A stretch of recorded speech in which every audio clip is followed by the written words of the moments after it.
Politically isolate होती चली जा रही है हुकूमत। अंदर के सीनियर सियासतदान साद रफीक जैसे पॉलिटिशियन, जीरक सियासतदान कह रहे हैं कि इस बात पे गौर व फिक्र करना होगा कि कल के इत्तेहादी आज मुखालिफ कैंप में क्यों इकट्ठे होने दिए जा रहे हैं। बात करेंगे, हमारे साथ बैरिस्टर अली जफर मौजूद हैं। सेनेटर साहब, फरमाई दीजिएगा कि ये जो बिल्स आए जा रहे हैं प्राइवेट मेंबर डे के, सेनेट के अंदर भी, नेशनल असेंबली के अंदर, आई अंडरस्टैंड कि जजेस की तादाद बढ़ाने के हवाले से आप लोग चाहते हैं कि बॉटम अप अप्रोच हो, but I am more interested in knowing right now कि ये 5 जजेस बढ़ा दें या 7 जजेस बढ़ा दें। What is the magic in these numbers?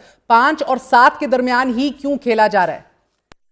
पहले इन्होंने कोशिश ये की थी कि वो उसमें जो चीफ जस्टिस साहब का टेन्योर है उसमें इंक्रीज कर दें, टाइम 3 साल बढ़ा दें। फिर उन्होंने कोशिश की जजेस की अपॉइंटमेंट में तब्दीली कर दें, लेकिन जब वो दोनों नाकाम रहे क्योंकि उनके पास नंबर्स नहीं थे, तो उन्होंने फिर सोचा कि हम किस तरह कंट्रोल कर सकते हैं सुप्रीम कोर्ट को, हम किस तरह जो फैसले आने वाले हैं या केसेस चलने वाले हैं उनमें फैसले अपने हक में कर सकते हैं, और जो कुछ फैसले पहले आए हैं उनको किस तरह तब्दील किया जा सकता है। तो उनके अपने दिमाग में जो सोच आई, उन्होंने सोचा कि हम जुडिशल स्टैकिंग कर लें, यानी एक जुडिशल कू कर लें, जो कि उन्होंने एग्जाम्पल दिया कुछ अफ्रीकन ममालिक में ऐसा हुआ था, कुछ सेंट्रल साउथ अमेरिकन ममालिक में ऐसा हुआ था, कुछ एशियन ममालिक में भी हुआ कि हुकूमत चाहती थी कि जजेस को या कोर्ट को कंट्रोल करें, तो अपने लाइक माइंडेड जजेस से उन्होंने भरना शुरू कर दिया अदालत को, ताकि मेजॉरिटी उनके पास रहे और वो फिर अपने मनमानी फैसले करा सकें। Sir, but you do understand sir कि अब मैं यही कह रही थी, the magic in the number 5 या 7 तो जजेस चाहिए होंगे। अगर 12 जुलाई का भी रिव्यू के अंदर केस जो लगेगा उसको भी अगर ओवरटर्न कराना है फैसले को आपकी रिजर्व सीट्स के, so there is definitely magic in the numbers. मगर आप ये भी समझते हैं कि आइन से मुतसादिम तो ये कानून नहीं है, ये कानून साजी नहीं है, सिंपल मेजॉरिटी से हो जाती है, सिंपल अमेंडमेंट के थ्रू हो जाती है, so you also can not challenge this, they have a right to do this.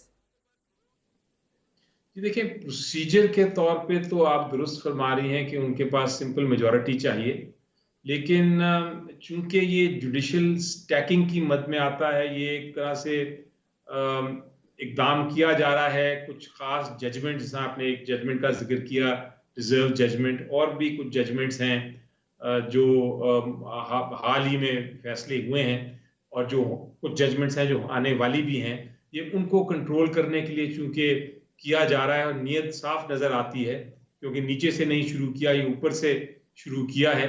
तो ये, इसको आप कह सकते हैं कि ये आज़ादी जो है जजेस की, जो जुडिशल इंडिपेंडेंस है, उसकी खिलाफ वर्जी है।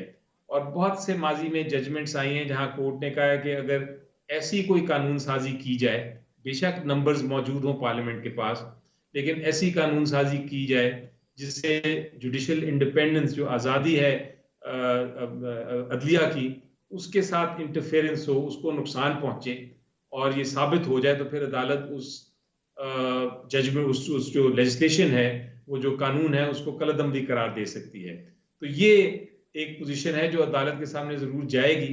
हम मौक़िफ़ लेके जाएंगे कि जनाब, अगर वाकई डिले को रोकना था तो फिर नीचे से शुरू करते। हम देख रहे हैं कि मिलिट्री कोर्ट से फरार हासिल करने की कोशिश कर रहे हैं इमरान खान साहब कि उनका केस मिलिट्री कोर्ट्स में ना लगे। इस्लामाबाद हाई कोर्ट में भी दरख्वास्त डाली है। All fingers seem to be pointing in that direction inevitably sir.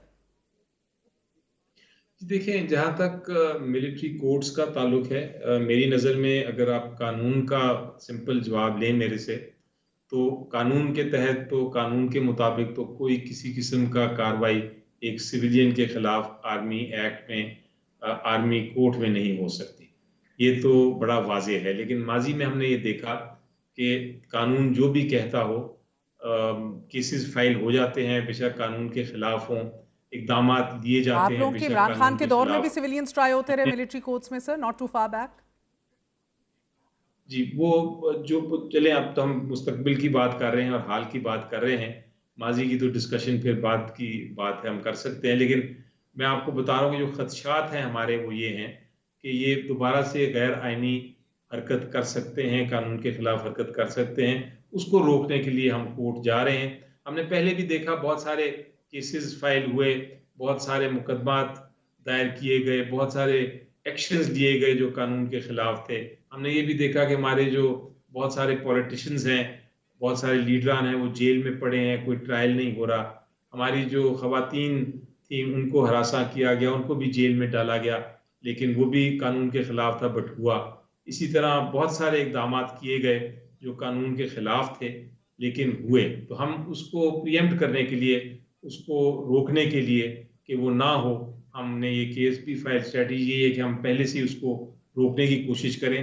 क्योंकि होता ये रहा है कि वो गैर कानूनी चीज या इकदाम या केस फाइल हो जाता है, उसके बाद हम फिर मुकदमे लड़ते रहते हैं। तो इस बार हमने प्रोएक्टिव स्ट्रेटजी अपनाई है। सर, भी देखा अचकजई साहब कि को वो भी आपने पॉलिटिकल सियासी जमातों से टास्क दे दी, बड़े घर की टास्क आपने किसको दी है जिधर असल फैसला मुज़ाकरात का होना है? देखिए, अभी वहां कोई टास्क या कोई, जिस तरह मैंने कहा कि ये एक खुशाइन बात ये है कि कम से कम एक बात हो रही है कि कुछ डायलॉग होना चाहिए। लेकिन बदकिस्मती से अभी कहीं किसी किस्म का डायलॉग है नहीं, कोई मुज़ाकरात है नहीं। और मेरी नज़र में वो शायद कोई गुंजाइश भी नहीं बन रही, क्योंकि कोई कॉमन ग्राउंड नहीं नज़र आ रहा।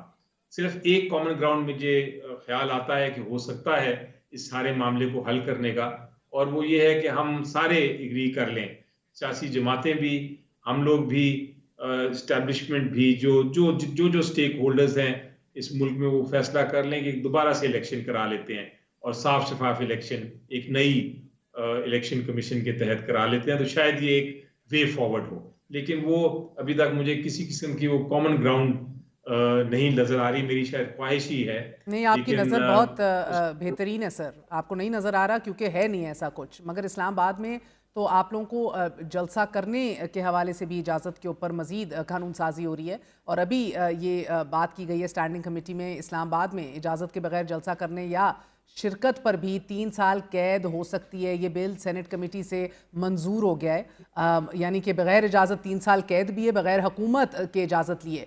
तो अब आपका एक और जलसा जो अभी होना है अब चंद दिनों के अंदर, उस हवाले से भी बहुत सी क्यास आराइयाँ हैं।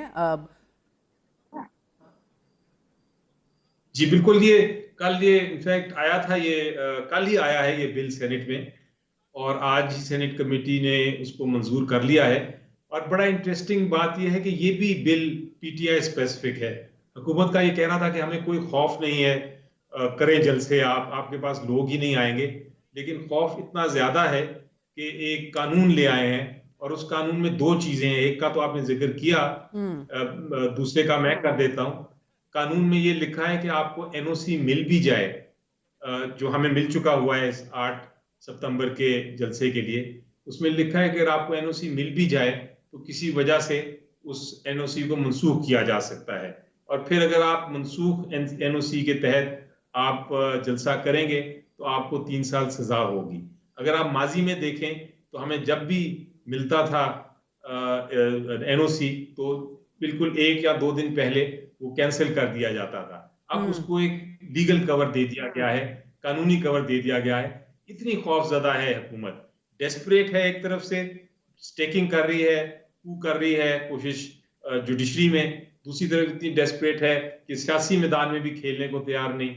वो इस किस्म के कवानीन लेके आ रहे हैं कि आप, जो आपका आईनी हक है जलसे करने का, उस पर भी एक तरह से कदगन लगा दें, और फिर उस पर सजा भी हो जाए 3 साल की अगर आप एनओसी के बगैर जलसा करें। तो ये सारे जो कवानीन है और ये जो हरकतें हैं, ये आप देखिएगा कि इस हुकूमत को और इसी इन पॉलिटिकल पार्टीज को हॉन्ट करने आएगी।